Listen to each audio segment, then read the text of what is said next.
records. We have turned over just very limited amount of additional data, very, very limited. Maybe a report or two, but just, we file business records. But those are business records which have already been turned over. Did I read the status report incorrectly, Mr. Valenzuela?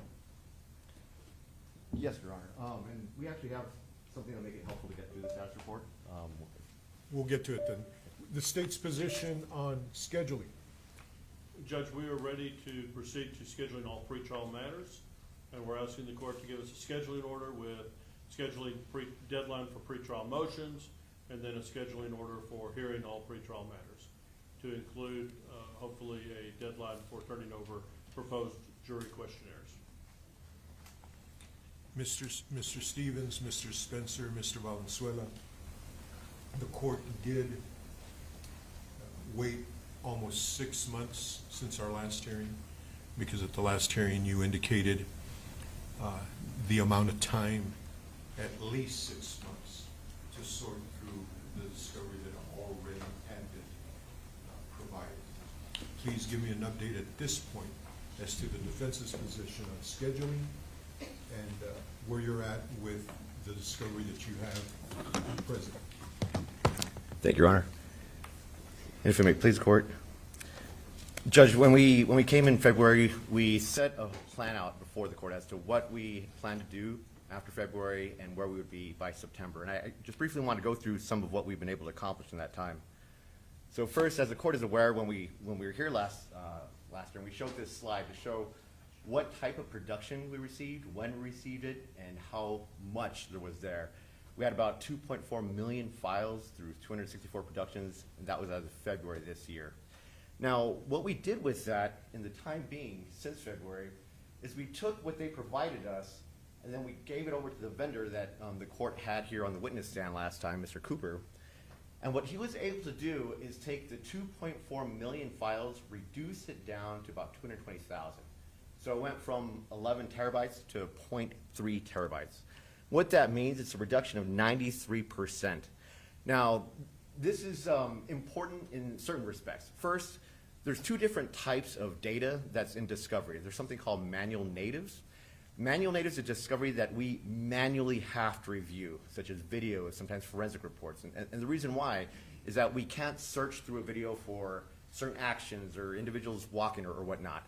We actually have to have individuals sit there, review the videos, review the surveillance, review the footage to see if it has information or evidence that's going to be coming before the court so we can prepare our defense. As the court saw, the 2.4 million files that were received was unstructured, meaning there was no table of contents, there was duplicative productions, and there was even duplicates within each production. And so what that means is that when we gave it to the vendor, he had to start from scratch. He had to start from day one, trying to get through all the 2.4 million files. So what happened then is we provided the court with kind of this outline of what our 6-month plan was. And this is the slide we showed the court last time. First was to organize the mess. Thank you. First was to organize the mess that the state gave us. And the way we did that is we did some preliminary sifting through the evidence to be able to get rid of easy duplicates. Now, as the court saw from Mr. Cooper's testimony last time, sometimes it's hard to determine what a duplicate is because sometimes they print it, then they stamp it, and then they scan it in again. And so even though it's the same document, the computer sees it as different documents. So we were able to sift through some of those and remove duplicates just to make the process more efficient and less costly. And so we were able to organize the DA's mess. Then what the vendor was able to do is make it comply with just the basic standards. And what that means is adding a load file, creating a table of contents so we can get through this a lot quicker. It took our vendor 4 months straight to sift through all the discovery, the mess that the state gave us, to put it in some kind of recognizable format for us to be able to start reviewing it. And so now that we have it complied with the basic discovery standards, we started going through the process of loading it onto a platform to review. Because as the court might recall, when Mr. Cooper was here, his method was more as a mailman, to sort everything into the proper mailbox. Now it's our job to actually open it and read it and review it and prepare for trial. So even though we're able to sift down, reduce the number significantly, we still have a long process ahead of us in this case. And so that's why today, we're here to inform you as to what's left to do. The manual natives that we have to do, given the extent of the team, the resources, the man-hours that are required, because the state didn't do that work, so we have to do the work for them, we're suspecting it'll take about a year. It'll take about a year to 15 months to be able to accomplish that. It's thousands and thousands and thousands of hours, that, as you'll see, that we have to get through one by hand. On top of that, we have the rest of the data that can be loaded into the platform, that can be reviewed by the Discovery platform, and that's going to take us about 7 months to a year to accomplish. So we're thinking about 15 months to about 24 months is what's going to take us to get through the mess that they gave us, now that it's all in a structured format, and to be able to review it as if from day one, if we could have started this back in 5 years ago. And so that's Mr. where we're at with this Valenzuela, case. real quick, before you go on, in June of 2022, Federal District Judge David Guadarrama scheduled the federal trial for January of 2024. Is it your position that at some point you didn't have to go through this because you learned at some point early on that that may be resolved short of a trial? Because I'm trying to put your 15 months to 24 months in context with the federal jury trial that was set. I think it's an excellent question, Your Honor. One thing to keep in mind that's very important to segregate is that the federal government gave us organized discovery with a table of contents, with indices, with something called OCR, optical character recognition, so the computer can read it for us. So we were able to get through the bait stamped evidence very, very quickly. And that's why we were able to resolve that case so quickly. In this case, we have the complete opposite. It's everything thrown on the floor and kind of a mishmash, all thrown in a bag everywhere. So that's why it's taking us longer to get to a point where we can start reviewing this discovery, because it took us that long just to take their mess and make it look like the federal government, like what they gave us. And that's why there's been a difference in that, Judge. Go on. That's all I have for right now, Your Honor. Mr. Spencer, Mr. Stevens. Your Honor, you indicated that we had filed a motion that's going to be heard at some point. And it really was a discovery request motion, is what it is. And we've laid out all the different aspects that is missing in discovery, that as a result of our discovery in our investigation, we have found lots of information that is lacking and missing that the state had not provided. We told you from the very beginning that we thought this case permeated in politics, and it started with the Rosales administration. You just heard from Mr. Valenzuela the discovery we got from the state, and back then we told you there was nothing short of paper sabotage by the state of Texas in the way they handed it to us. There is a tremendous difference in the way we got the discovery from the federal government than we got from the state government. There's no excuse for getting it the way we got it. In truth, Judge, this case, as you know, was not written over to the state case until September of last year. So you have had it for a relatively short period of time, simply because there had been federal custody. So as a result of the investigation that we've done, we filed this motion requesting for additional discovery. Let's stop right there. Yes, Are we sir. done with regard to any updates on scheduling? I do want to touch on this, but I know this. There are some issues in here, Judge, that going to touch on scheduling that we Okay. want to get to. Okay. All right. So, under the Rosales administration, and Judge, I have to put this on the record simply because this happened so long ago that people forgot about what Yvonne Rosales did and the mess she created as a result of this case. Let me stop you again Yes, right sir. there. Unless I'm reading the dates wrong, you have made a claim that the district attorney's office has 3.5 hours of recorded conversations. Correct. Between your client and his Defense defense team. team. Correct.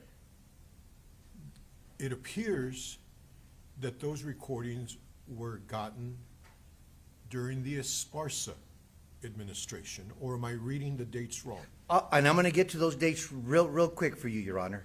And I think you're actually correct. Okay. On that, although I think it's a combination. I think Mr. Rosales took it in January 1st of 2021. That's correct. Yeah, and I think some of those are in 2021. We're going to get to that in just a second. Mr. Hicks? I'm sorry, Judge, but again, we need to take all of these issues up during the hearing on the motion for additional discovery. I don't know how that's going to be relevant to what we're talking about today, which is scheduling. The court is, I think we're almost done with schedule, but the court is going to touch on this motion. The court does not expect the state to have to respond, but I'm going to let Mr. Spencer go for a while before I talk about this motion and what I intend to do with this motion. Your Honor, and just so the court's clear, we intend to file an additional 5 or 6 discovery motions that's going to expand more on the requests that we're making, and it'll lay out the case law in much more detail. So those 5 or 6 other discovery motions that'll go in much more detail to the court will also help the district attorney find out what they have not done and what they should have done and what they still need to do, so we can get this case on track. You know, the DA's colossal disaster was marred by incompetence and scandal. That was talking about Rosales' administration, because it was an absolute disaster. And, you know, Mr. Briggs was actually asked when he was on the case to be part of that criminal and civil conspiracy, and he refused. He refused to be part of that conspiracy, both the criminal conspiracy and the civil conspiracy that Ms. Rosales and her administration started. And as a result of that, Mr. Briggs was wrongfully terminated, and he was fired. So what has happened was, once he left there, then the disaster grew worse, because then there was nothing keeping the Rosales administration. As a result of what Ms. Rosales kept calling the press conference, very similar to what Mr. Hicks likes to do, and talk about this case and talk about what needs to happen in this case, you issued a gag order because you thought this case cannot be tried in the public, and they are constantly getting before the public. And you were very clear in your gag order. All attorneys, their staffs, and law enforcement officers involved in this case shall not discuss the case with the media. Shall not discuss it. You're very clear. Attorneys, not there's a gag order, but let me tell you about the case. You know, it was not to discuss the case. We have honored your rule and your order and the letter of your order in the spirit in which you intended it. What did Mr. Rosales do with witness intimidation? All of the attorneys and the staffs, the officers that were involved in the case were under your order. And here you are, here she is with Roger Rodriguez, who we still haven't been able to track down and get further information. After the gag order was issued, what did she do? She called the victims into the DA's office, and she started telling them, you need to file a complaint against the judge. We got to get the judge recused. You know, this gag order is not right. Roger Rodriguez encouraged in front of Ms. Rosales. Mr. Briggs tried stopping that, give him credit for that, but it was Ms. Rosales' administration. She let Mr. Rodriguez go on, and it was a disaster. Then he meets with a Hoffman multiple times, and they do a conspiracy to misrepresent information to the court and to the community about their involvement and about the involvement of these other conspiracies that are out there, wild conspiracies, Your Honor. And you heard it because you heard many of that, a lot of that in the hearings before that. We knew that there was something amiss because what ended up happening is Ms. Rosales, through her office, and we believe it was Mr. Roger Rodriguez, sent emails allegedly taking the part that they're the Hoffmans. And what did they try to do? They tried to, again, attack the court and the integrity of the court. The misconduct of the Rosales administration on the community and the victims has a chilling effect on all potential witnesses. They told her, don't answer the calls so that we can tell the judge that you're not answering the calls. They asked her to join the conspiracy. The Hoffmans refused. Thank God that they knew something was wrong. They followed their gut instincts, and they recorded Roger Rodriguez. Had they not recorded those threats, those intimidations, we would have never believed it. As we talk about it in this courtroom, all of the lawyers here have never seen anything like it. We could not believe the type of misconduct that was done by the district attorney's office. It's the same office that Mr. Hicks holds. You can't just say, well, that was under Mr. Esparza's administration. This happened under the Rosales administration. Therefore, I get a mulligan. They don't get a mulligan in death penalty cases, Judge. They're responsible for the actions of what the DA's office did. I'm not holding this administration responsible for Ms. Rosales' action, but it is the office, Your Honor. And they don't get to say, forget about that, because they don't get to benefit from their wrongdoing. So you issued that gag order because it was very clear that what we wanted to get to. So now we're talking about Sixth Amendment rights, and now we're getting into the area that you were specifically asking about. Okay, let's I'm stop sorry, there. Judge. Let's stop there. The court's going to discuss this. I have read your motion. There are very concerning claims that you've made. This court is going to have an entire day in October, and I'll tell you what the trial date, the court date is in a while. But this is what I want done until that time. Anything in the DA's office needs to be preserved. Look, I don't expect you to be able to argue this motion at this time. Not only do I want it preserved, you need to start looking at the request that the defense is making for certain discovery. At that hearing that I'm gonna have, I'm gonna ask line by line, item by item, does this item exist? And if it exists, then we're going to discuss whether it is discoverable and producible to the defense or not. The two items that I do want produced immediately are the 3.5 hours of recorded conversations between the defendant and his defense team and the call logs that were produced by the Sheriff's Department to the District Attorney's Office. I want to make sure I understood your motion, Mr. Spencer. One of the orders was issued by Judge David Guadarrama, and two of those orders were issued by this court with regard to the call logs? I think that's what I read, but I want to make sure. I think that's correct, Your Honor. I think that's correct, because I don't want to misrepresent to the And court. so I want those produced as soon as possible to the defense, so they can look to see what, if any, violations of their client's Sixth Amendment right to counsel have been. Well, there's been 15 violations. Let's not leave that. And I it don't has a know. chilling effect on our ability to communicate I with our understand client. that, but I don't know whether you know exactly what those conversations had, because they were 4 years ago. I don't know what they are, but you need to look at them so that we can start having not only hearings, but probably evidence, witnesses at that time too. Those two things need to be produced immediately. Everything else needs to be preserved, and for you all to be ready to argue its existence or non-existence. We all know what happened in the Rosales administration. We all know about the audio tapes. I don't know whether or not there was an internal investigation conducted by the DA's office into those matters, or whether you have been contacted by any law enforcement officials regarding any investigation into those matters. Those are some of the items that the defense is asking to see if they exist. So your roadmap for the next hearing is the request of each and every one of the items that at this point he's requesting, and apparently there may be more motions filed in the future.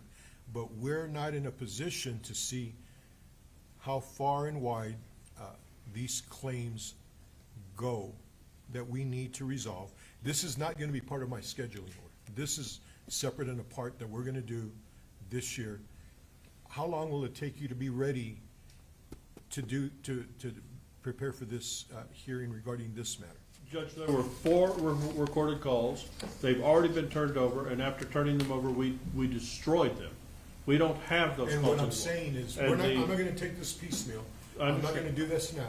He's alleging 15. In October, I'm gonna ask, talk to me about the 15, and you're gonna tell me there were 4, and this, that, and the other. But, And the call logs have already been turned over, and so the defense already knows that. But we will look for anything else, but we are unaware of any other recorded calls. and that's fine. Those are the only 2 items that I want produced immediately. Everything else Absolutely. needs to be preserved, and you need to prepare to go line by line with each request to see if it exists and whether it is discoverable by the defense. Yeah, and we went beyond that. We went, who listened to it, who asked to listen to it, how was it discovered, what was the chain of custody of the call, how was it siloed, if it was siloed. I mean, Every one of those matters will be asked by the court at the hearing that I'm going to have. All that information on those 4 calls has already been disclosed to the defense. We'll be glad to go over that again with the defense and in the court, and that's a hearing. And I see 15 in here. That's the only thing, and instead of doing it piecemeal now, and Mr. Spencer wants to continue to go forward and you want to respond, this matter is going to get its own day. I really don't need to hear anything else, Mr. Spencer, but you may want to, so let me know why Well, you should continue. Go Yeah, on. yeah, thank you, Your Honor, thank you. So we'd like all jail calls, not just the 4 that they've alleged, that we know that there's actually 15, but we'll educate them on the 15 phone calls that they recorded on there. Because we also have, Your Honor, they've asked for attorney, that's a violation of the attorney-client relationship. They're asking for logs of our visitation. They specifically made that request. They have to stop doing that. They cannot do that, Your Honor. It is none of their business, and it's a violation of our client's constitutional right. They subpoenaed records, and they're asking the jail to turn over records that they're not entitled to at this point. They've had improper mental health contact, notwithstanding the fact that there have been orders to that effect, that they're not allowed to have mental health contact with our client.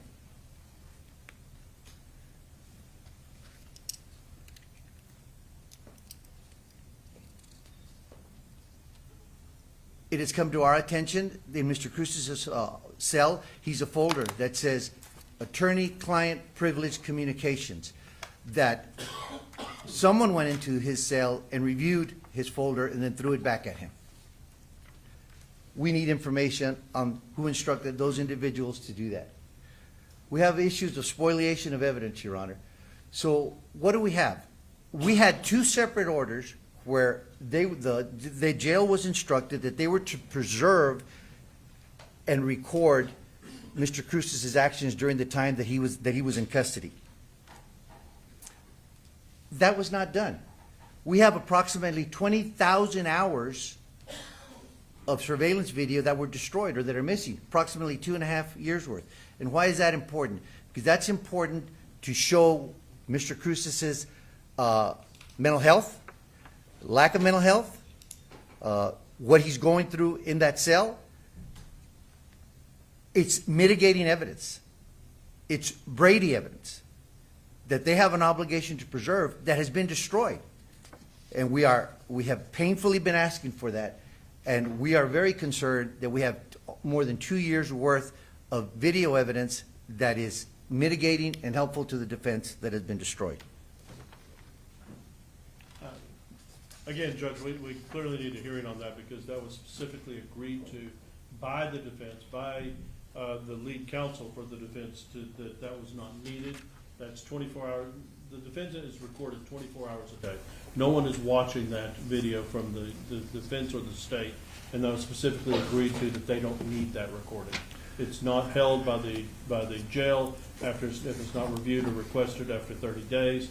The defense specifically agreed they did not need that video. So we clearly are going to need a hearing on that. That's a salacious argument. Yeah, I have no idea where you got the idea of that, because we specifically have an order for the preservation of those videos. It's there, Judge. It's been signed. You signed the order. We had 2 orders that were done. Any information that's Brady material, and you know Brady very well, they have an absolute obligation, along with the Michael Morton Act, to turn it over. To turn over anything that's mitigating and anything that's Brady or exculpatory. We found out from investigating some of the witnesses that the state, their attorneys, and their investigators have investigated that they gave information to the state prosecutors and their investigators that's very favorable to us, that's mitigating, that they have not turned over to us. That's just an absolute violation of basic Brady, Your Honor. I will tell you that when some of the witnesses that we've interviewed talk about seeing Mr. Crusius when he was young, hitting his head on the sidewalk, loudly banging his head, talk about his cognizant defects, talk about his mental health, all of that, those witnesses said they told the prosecutors and the investigators. None of that information has been turned over to us. We're asking that that information be turned over to us, their notes be turned over to us. We also understand, upon information and belief, that there was about 5 notebooks of handwritten notes of investigative work after they interviewed witnesses that we have not seen. We're requesting that as well. And one of the most egregious things, there's so many egregious things, but when the federal government turned over the discovery to both the state and to the defense, they took great pains in watermarking that information. And they watermarked it because they said, we're going to give you this information, and we're going to watermark it so that you know, because there's a federal protective order, and now there's a state gag order, that if any of this information is disclosed, and under the contract we have with the DA's office and the portal, none of this information can be disclosed to a third party under the federal protective order, under the contract with the portal. And the federal government said, we're going to be able to tell if it gets out in the public domain who leaked it. So what do we have? So now we have found information that's on the internet. Information where you've got, obviously, the Department of Justice seal on there, information that they provided and turned over to the state of Texas that is now in the public domain. Even says, no release per judicial order.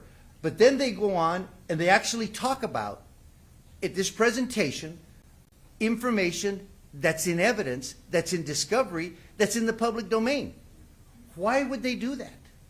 Why would they do that? He talks about that he fell asleep. He talks about that if he had a gun, he would shoot himself. He talks about that he was, that he's at high risk for suicide level. I mean, they have this information out in the public domain that clearly, where it's coming from, that's a violation. They talk about his mental health issues. Judge, not to mention, obviously, that time period that he's talking about was back during the results administration, something we'll have to look into, although I don't know if that was released to the defense or not, or who had control of that information. But again, we're going into matters that need to be taken up during the hearing and are issues that I don't have the ability to answer at this point. We would ask for 30 days in order to be able to respond to all of this. This is issues that I don't have the ability to respond to at this time. Your point is well taken, Mr. Hicks. This court has heard the update on everybody's position with regard to scheduling. This court is not entering a scheduling order today.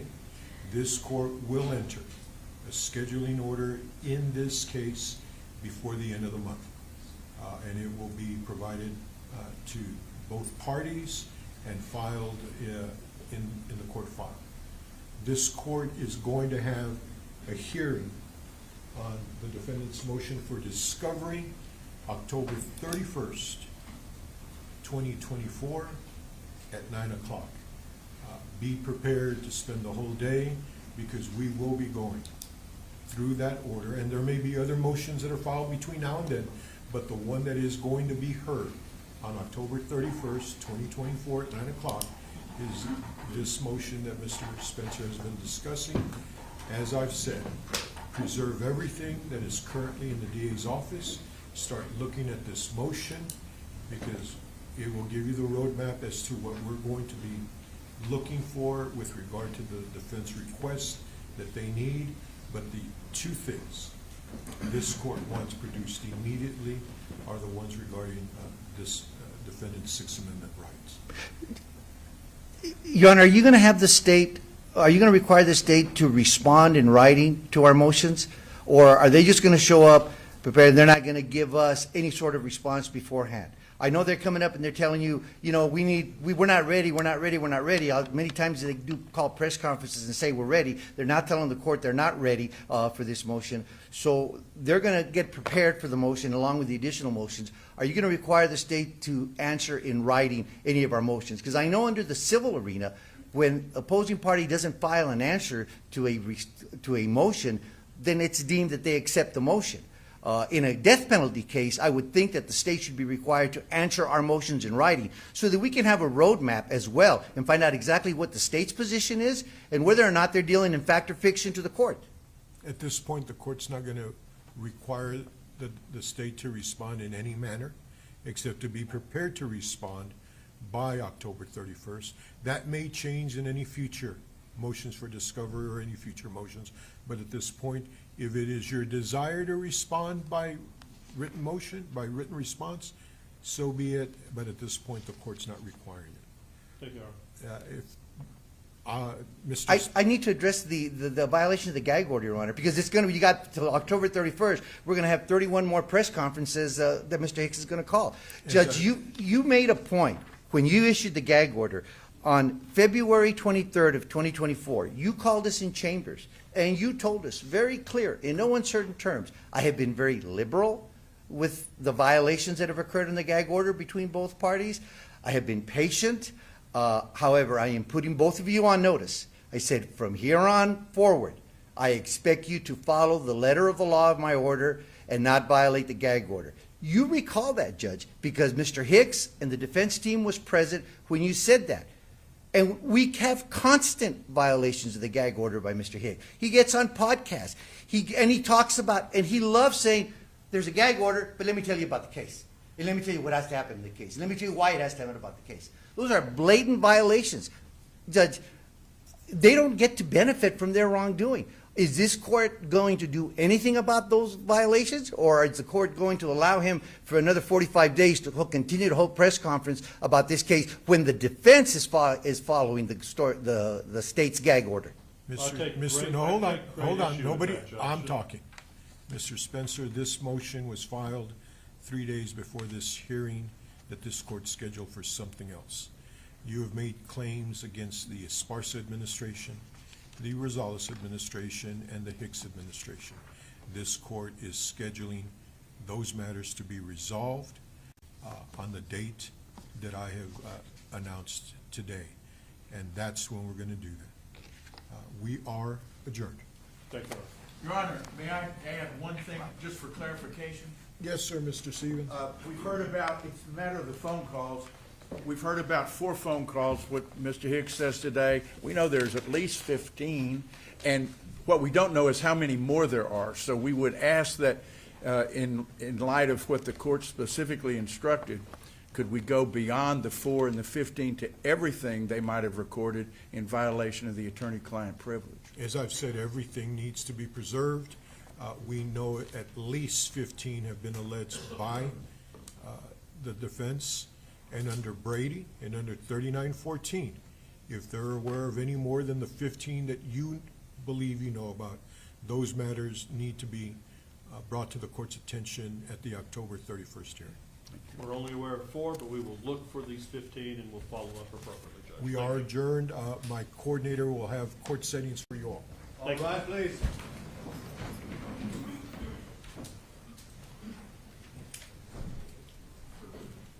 You see that, thank you.